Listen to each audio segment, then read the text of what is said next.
She almost killed her friend because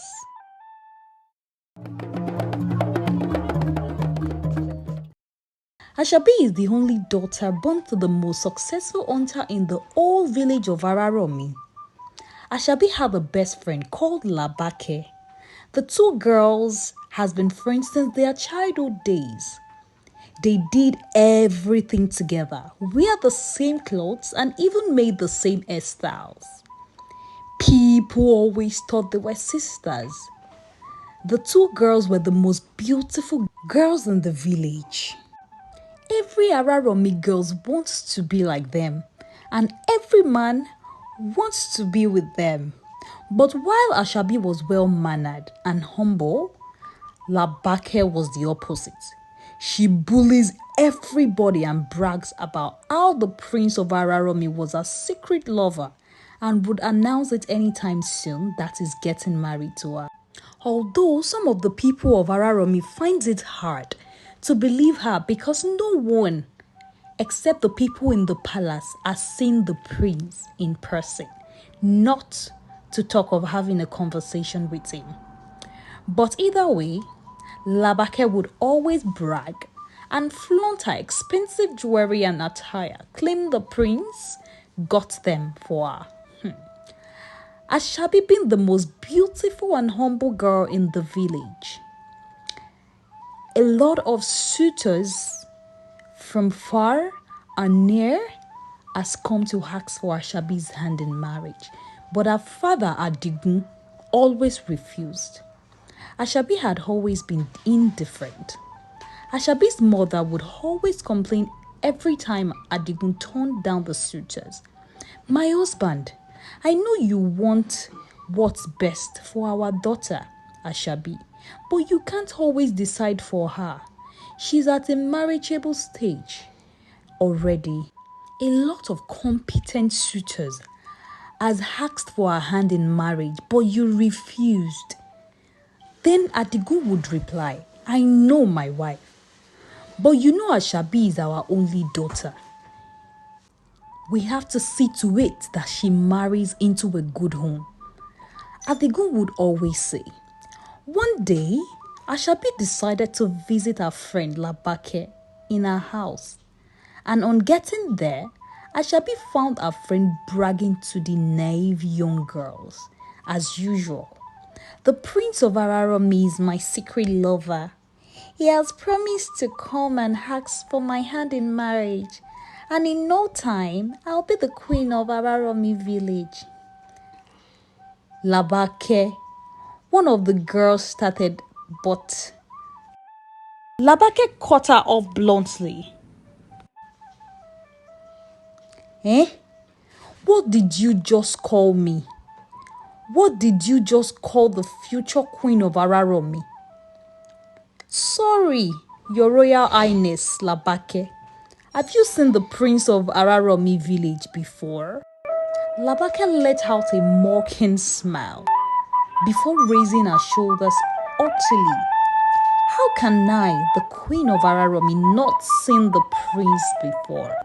Ashabi smiled proudly at the thought of being the best friend of the future queen of Oluronbi. On her way back from Labake's place, Ashabi decided to relax in her favorite spot under a mango tree. She was lounging on the hammock she made for herself whenever she wants to be alone and watch the sunset. Ashabi relaxed her back while humming her favorite song, the Moremi Ajansoro themed song. Moremi o, Moremi o, Moremi o. Ẹni bá ojú mi á mọ̀ pé màmá mi káre o. Ẹni bá ojú mi á mọ̀ pé bàbá mi káre o. Not too far from where she was, Ashabi heard strong and steady footsteps coming from behind her. She paused in fear, but a survival instinct picked up immediately. She bent down to pick a stick lying down on the floor and swung it towards the noise. As strong and steady and caught hold of her wrist swiftly. Ashabi looked up at the well-groomed man in front of her in fear. She'd heard stories of how young girls disappeared mysteriously, but she thought it was all a myth. Who are you?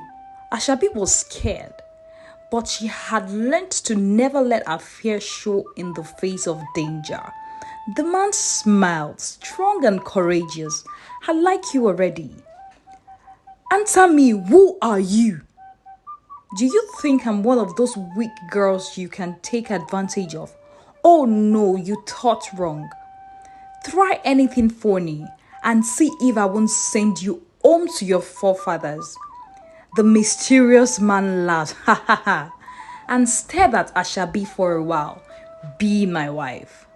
Ashabi stopped short and stared at the man in disbelief. How arrogant!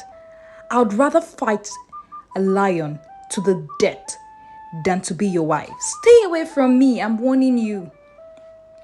You can't swing a stick, right? How do you want to fight a lion? The man laughed heartily.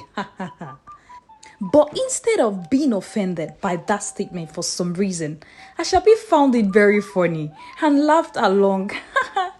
So tell me, what is a beautiful maiden doing out here all alone by this time of the day? Ashabi sighed and said, you get the best view of the sunset from here. And so the man and Ashabi sat down side by side on the hammock, watching the sun set silently.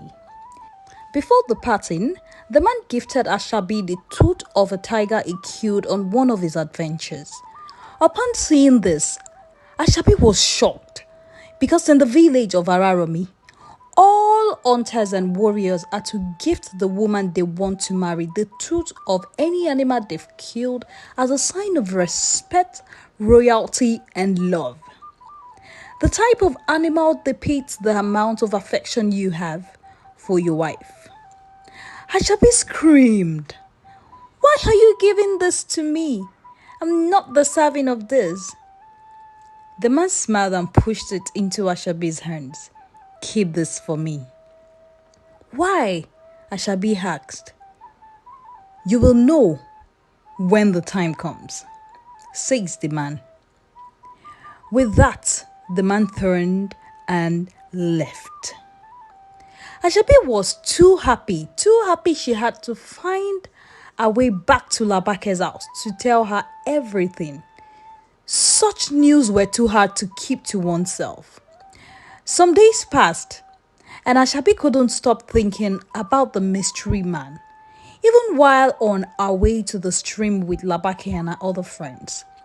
In the distance, they heard the town crier beat his agogo. In 2 days' time, there would be a festival at the palace to choose a bride for the prince of Araromi village. All maidens are to be there in their best attire to showcase their talents. Labake immediately jumped up happily with some of the other girls as she hugged her friend Ashabi. My friend, it is time. It is time for me to become the queen of Araromi village. Finally, my husband has called me. The whole town was in an uproar at the announcement. All the maidens of Araromi town had been up and about, from choosing the right attire to making the most beautiful hair to putting on the most expensive jewelry they could afford. Every girl wants to be the wife of the Aremo. While every girl in Araromi were getting ready for the festival at the palace, Labake had other plans. My friend, are you sure you want to come for this festival? Labake said to Ashabi as she tied her gilly. You know this your mystery man gave you a gift that symbolizes marriage. What if you attend the festival and he gets angry? Although Labake sounded concerned, she was far from being concerned. All she wanted was to stop Ashabi from going to the festival. Ashabi is known throughout Araromi not only for her beauty, but for her humility and poise. The daughter of a great and successful hunter who did everything gracefully. While Labake, on the other hand, is the daughter of a petty fisherman who did everything with pride. Ashabi is the only threat to Labake, and Labake would stop at nothing to hold Ashabi back. Ashabi dropped her hands and sighed. Well, I've been thinking about it too, Labake, says Ashabi. She was uninterested whatsoever. After all, the purpose of going to the festival is to pick a wife for the prince, and she, Ashabi, has found her own husband. Even though she only met him once, she can feel it in every part of her that this man is her husband.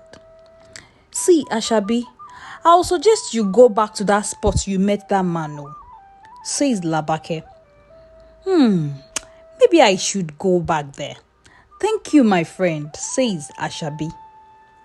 Labake was overjoyed at the thought of Ashabi not attending the festival. A strong competitor has been taken care of.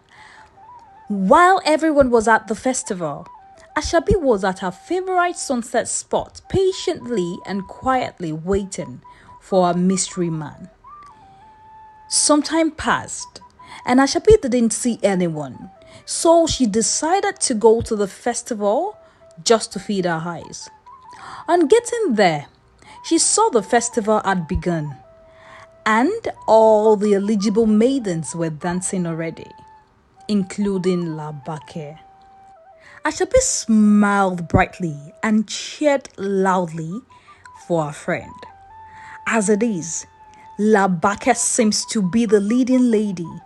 The prince's eye darted around like he was searching for someone in the crowd of the girls dancing seductively. His eyes stopped as he noticed Ashabi among the audience, cheering loudly for Labake. The prince of Oluronbi village stood up slowly and walked towards Ashabi with steady strides. Everyone cheered loudly as they watched the Aremo's every move. When she saw the prince stood up, Labake swayed her hips slightly and waited patiently to feel the prince's ileke around her neck.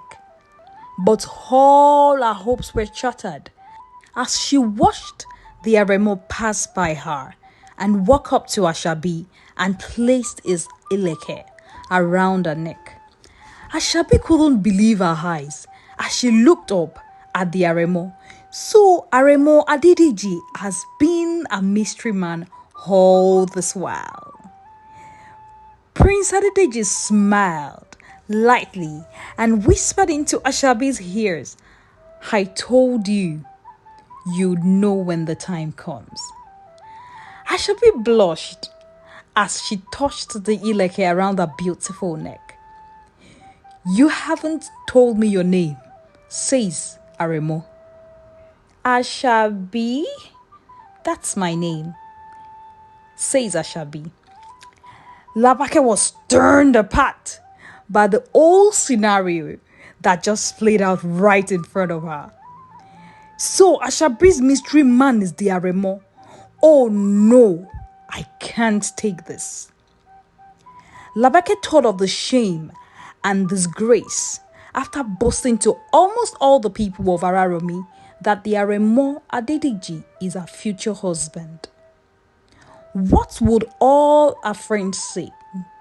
No, she can't just face the shame.